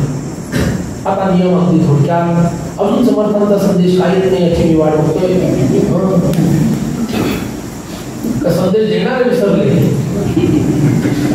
माहिती नाही, पण तेवढंच त्याला म्हणतो आपण की वेळेचा सदुपयोग. इष्टापत्ती 5 नियम कोणते पटपट ऐकून घ्या. पहिला आहे शौच, दुसरा आहे संतोष, फक्त नावाचा संतोष नाही, तिसरा आहे तप, चौथा आहे स्वाध्याय आणि पाचवा आहे ईश्वर प्रणिधान.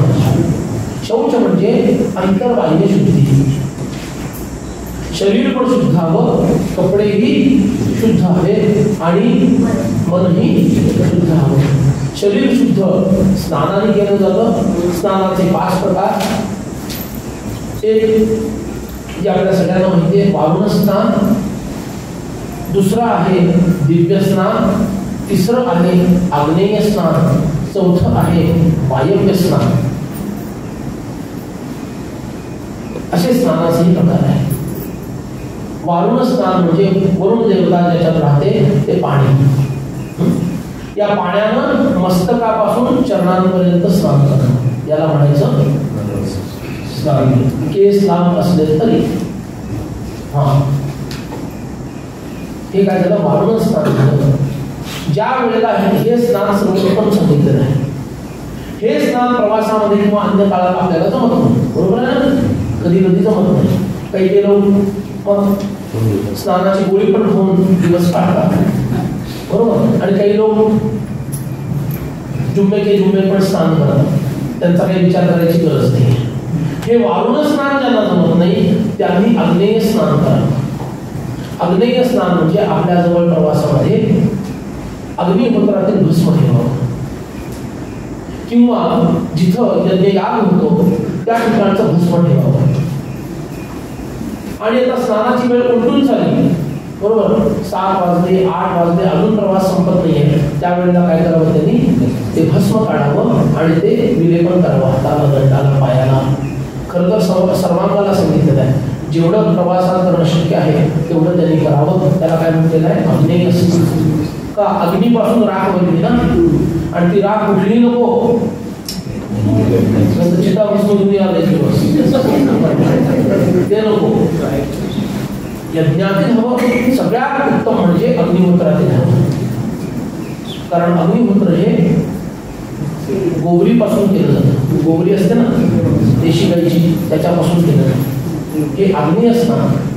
आणखी एक आहे त्याला दिव्य स्नान म्हणतात. सकाळच्या वेळामध्ये अंगावर कमीत कमी कपडे घालून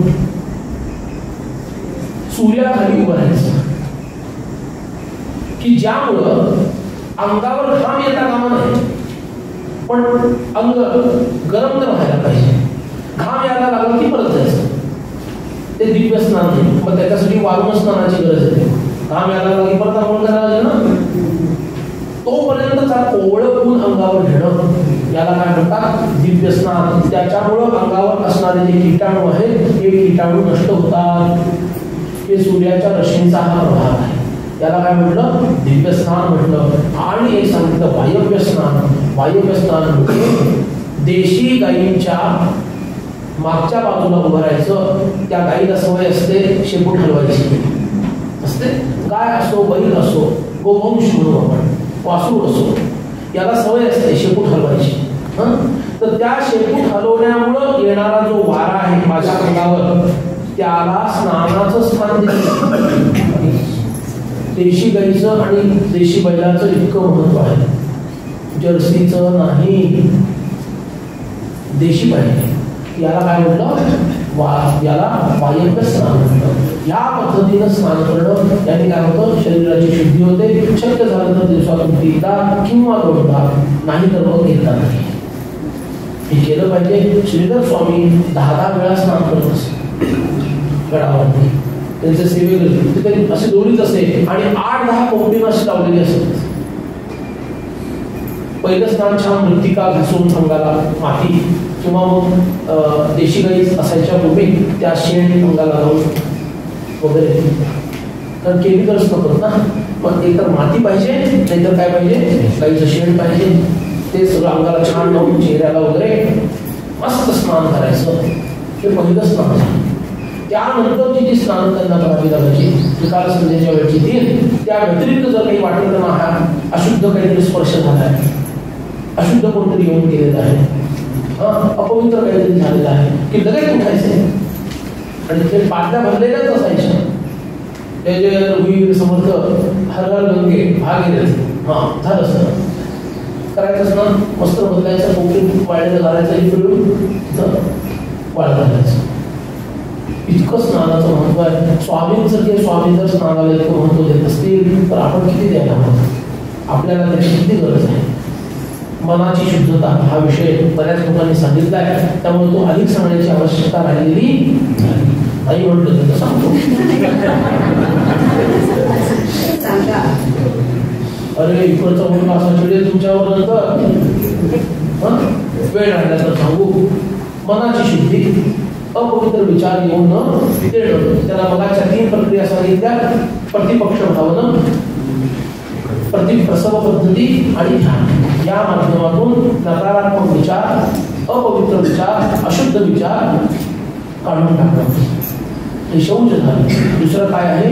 संतोष, ज्याची सध्याच्या काळात आत्यंतिक गरज आहे की नाही. संतोष म्हणजे काय? ज्या स्थितीमध्ये मी आता आहे त्या स्थितीमध्ये मी संतुष्ट राहणं. मग 1 वाजेपर्यंत का प्रवचन चालेल शांत राहणं, संतुष्ट राहणं, याला काय म्हणतात? संतोष. याला तुकोबाचा एक सुंदर अभंगाची पंक्ती आहे. काय आहे?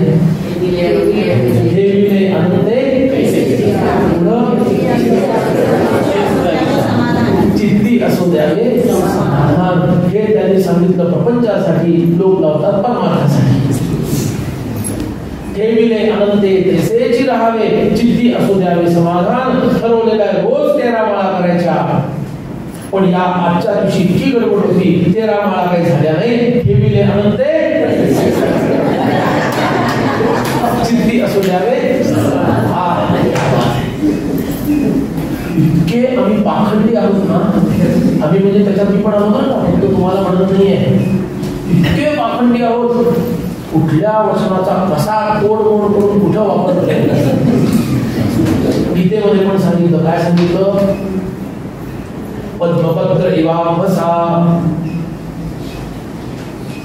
ज्याप्रमाणे कमळाचं पान पाण्यात राहून सुद्धा पाण्याचा अजिबात स्पर्श त्याला होत नाही, त्याचप्रमाणे तूही राहा. पण कुठं? प्रपंचात राहा. आम्ही लावला परमार्थ.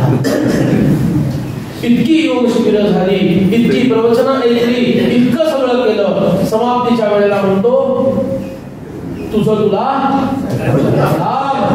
आम्ही असेच करत चालतो.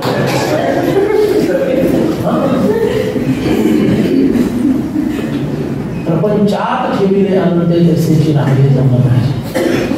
आणि परमार्थामध्ये जोपर्यंत ते अंतिम पद प्राप्त होत नाही तोपर्यंत असंतुष्ट राहायला पाहिजे.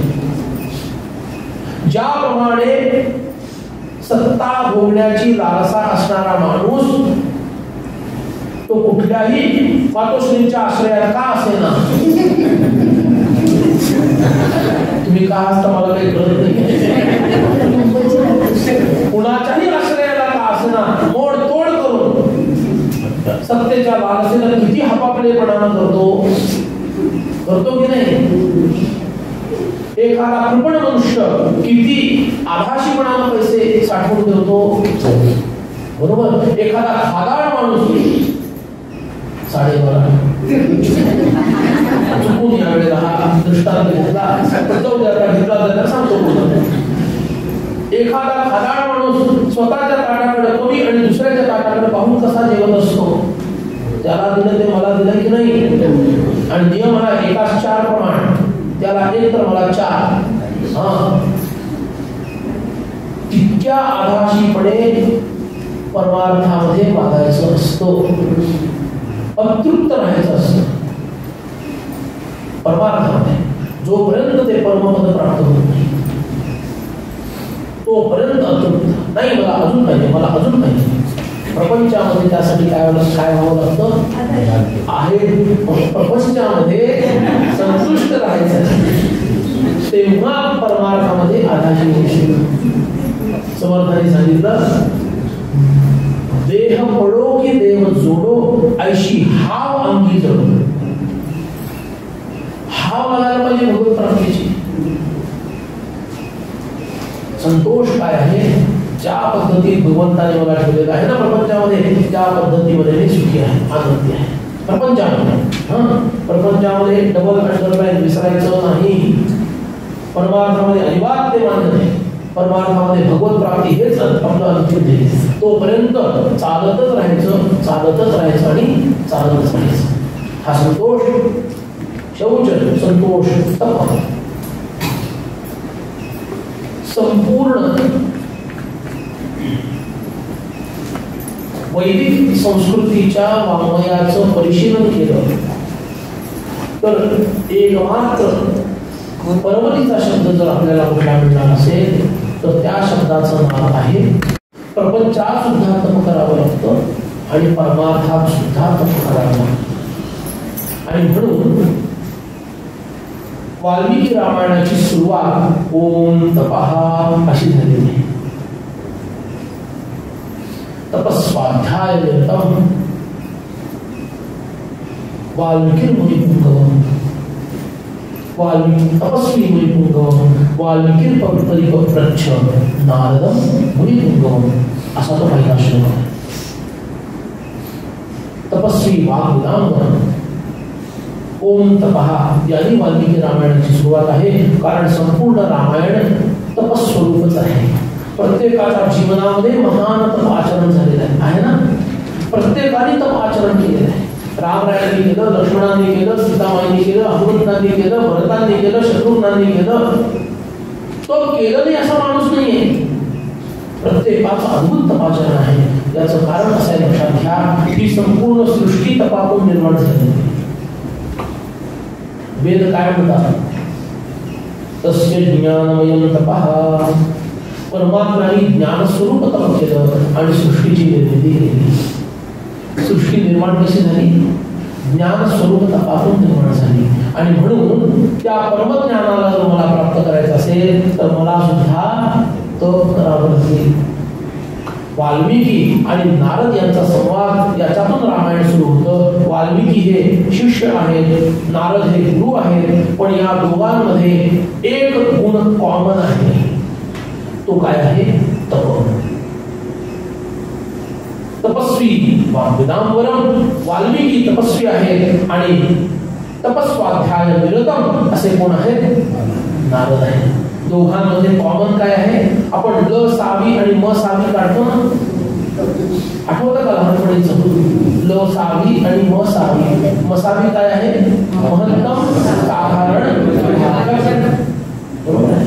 तो मसावी कोण आहे, आपल्याला सगळ्या वाङ्मयाचा विचार केला तर मसावी म्हणजे तप हे आहे. माझ्या जर तप नसेल तर योगाभ्यासाच्या गप्पा बंद केल्या पाहिजे. It is of no use at all. मी स्वतःला मूर्ख बनवण्याचा उद्योग करत आहे. स्पष्ट कळलं पाहिजे. Concept must be clear. आपल्या संकल्पना स्वच्छ पाहिजे. मी कुठल्या पायरीवर उभा आहे हे मला कळलं तर मी पुढची पायरी बरोबर लक्षात घेऊन पाऊल ठेवलं, नाही तर मी अपडेट करतो. बरोबर आहे ना.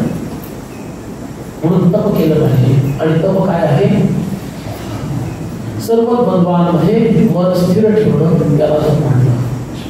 सर्व द्वंद्वांमध्ये आपलं मन स्थिर ठेवणं, याला काय म्हणलेलं आहे, तप म्हणलं. स्वाध्याय, ब्रह्मविद्या प्राप्त करण्यासाठी वेदादी शास्त्रांचं अध्ययन करणं, गुरुमुख श्रवण करणं, सतत अभ्यासनिष्ठ राहणं, चिंतनशील राहणं, याला काय म्हटलं, स्वाध्याय. स्वस्य अध्याय स्वाध्याय. स्वतःच स्वतः करणं हे काय झालं, स्वाध्याय. समर्थांनी खूप छान उभी सांगितली दासबोधामध्ये. समर्थ म्हणतात, जेथे नाही श्रवण स्वार्थ तेथे कैचा हो परमार्थ, मागे केले तितके व्यर्थ श्रवणे विनोद. सतत श्रवण पाहिजे.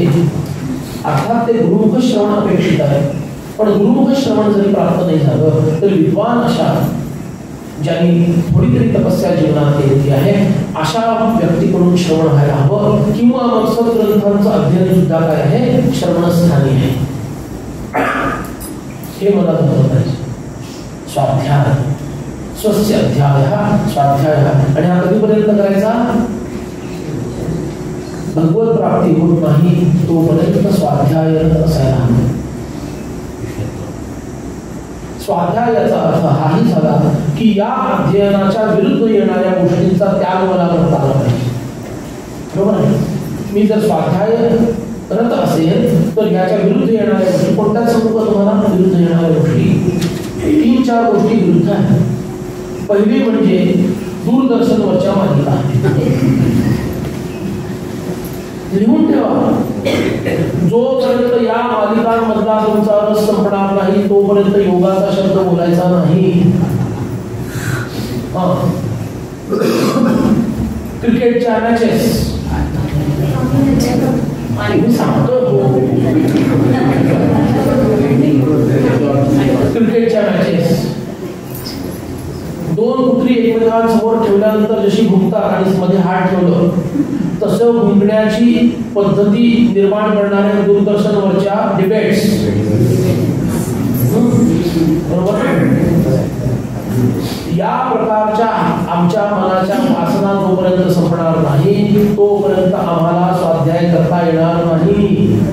डोंट्स मी सांगतोय काय काय करायचे. तुम्ही अपडेटेडच नसावं, समाजात काय चाललंय तुम्हाला कळताच कामा नये असं माझं म्हणणं नाही, पण ते माफक जेवढ्या कामाचा जेवढं तुम्ही पेपर वाचता किती खरं असतो त्याचा.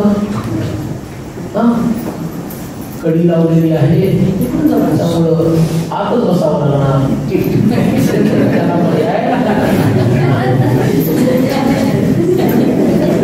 नंतर ह्या दोघांना रागवायचं मला, ह्यांनी मला बोलायला लावलं.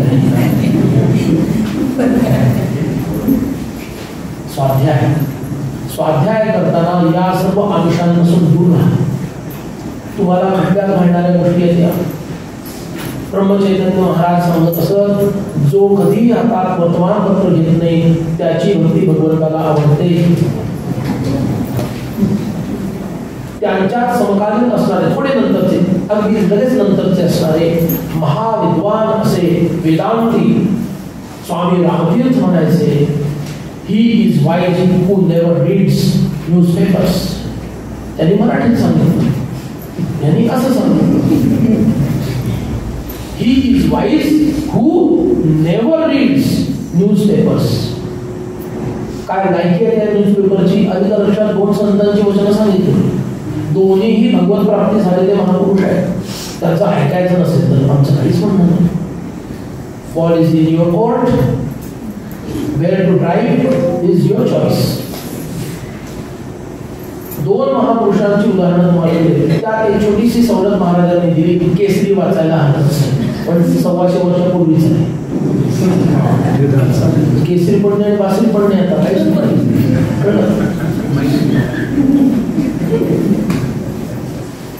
दुसरा मुद्दा YouTube.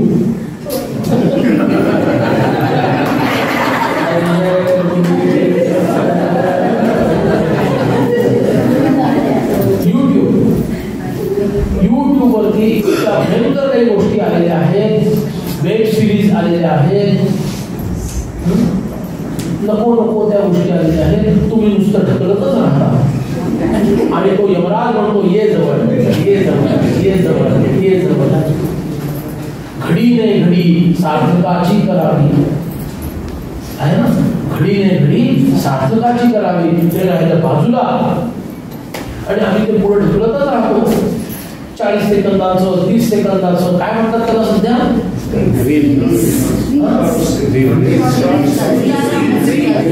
किती ज्ञान आहे सगळ्यांना.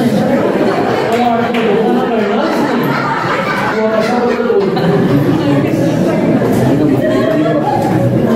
खूप वेदना झाल्या हो. आता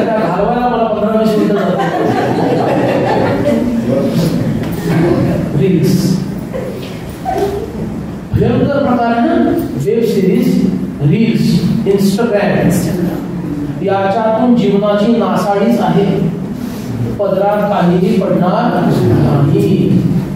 युट्यूब वरती एखादं महाभारत असेल, एखादं रामायणाची कथा असेल, भागवत असेल, तो पण सांगणार पण नाही बघून. अजय गुवाची असेल तर चुकूनही बघायची, जे काही असेल ते. हा विवेक जागा व्हायला पाहिजे. त्याचं माझ्या जीवनातील स्थान काय आहे, किती आहे. तिसरी गोष्ट मोबाईल. लोक पोळ्या लाटता लाटता अशा लाटतात, असंच बोलत राहते. आणि आमचे हे तर काय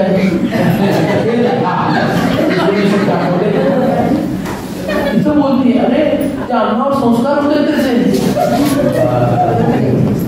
त्या अन्नावर संस्कार होतात, त्यापेक्षा नामध्ये पोळ्या लाटा. नाही तर मग बाईकवाले पण असतात, असं असत नसेल.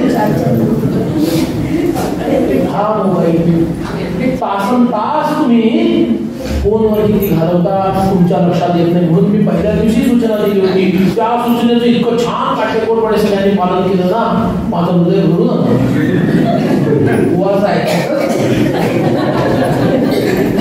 अरे आम्हाला इथेही जर जमणार नसेल तर तिथं काय जमेल. तुम्ही तुमच्याकडे बघूनच बोललो ना. पहिलं वाक्य तुमच्यासाठी होतं, उरलेलं वाक्य यांच्यासाठी होतं. बघा, हा अभ्यास आहे आपला. किती वेळ द्यावा त्या मोबाईल कॉलला आणि कुठल्या स्टँडर्डचं आमचं बोलणं असतं. काल तू काय केलंस, मी काय केलं, ते आज शिरा बनवला, उपमा बनवला, विचार केलं की काय, हेच असतं. म्हणून स्वाध्याय करताना या सगळ्या डिस्ट्रॅक्शन्स पासून स्वतःला दूर ठेवण्याचा प्रयत्न करा, कसोशीनं. नंतर काय आहे, ईश्वर प्रणिधान. हे सगळं साधल्यानंतर या अर्थानं काय साधणार आहे, ईश्वर प्रणिधान. भगवंताची उपासना, भगवंताची भक्ती, हे ईश्वर प्रणिधान हा विषय आहे. समर्थांचं बोलावणं आलेलं आहे, त्यामुळं विषय लागवत नाही. पण या 10 स्तंभांच्या आधारावर या अष्टांग योगाचं संपूर्ण मंदिर उभं आहे, लक्षात घ्या. हे 10 खांब जर आमच्याजवळ नसतील तर ही इमारत उभी राहणार नाही. हे दृढ मनामध्ये धरा. आणि या यमनियमांचं कसं पालन मला जीवनात करता येईल, शनैशनैही पटकन होणार नाहीये, हळूहळू ते मला कसं करता येईल याचा विचार करून आपण पुढे जायचं आहे आणि विजयी होऊनच दाखवायचं आहे. हा संकल्प सोडायचा, लक्षात घ्या.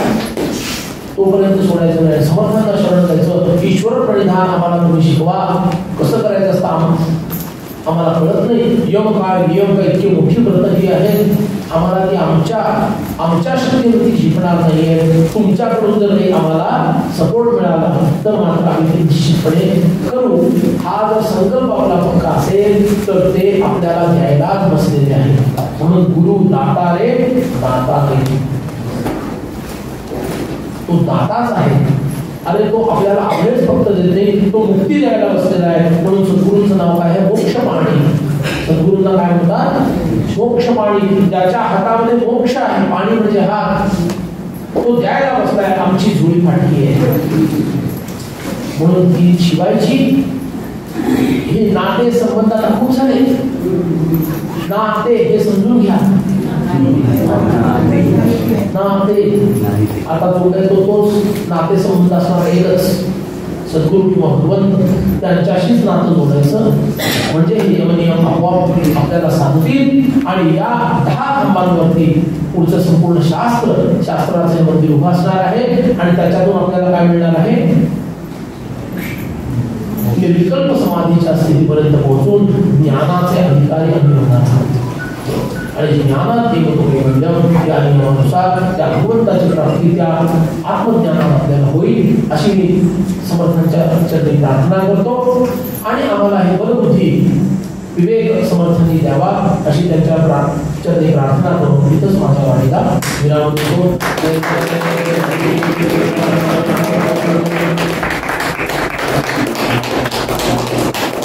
संध्याकाळी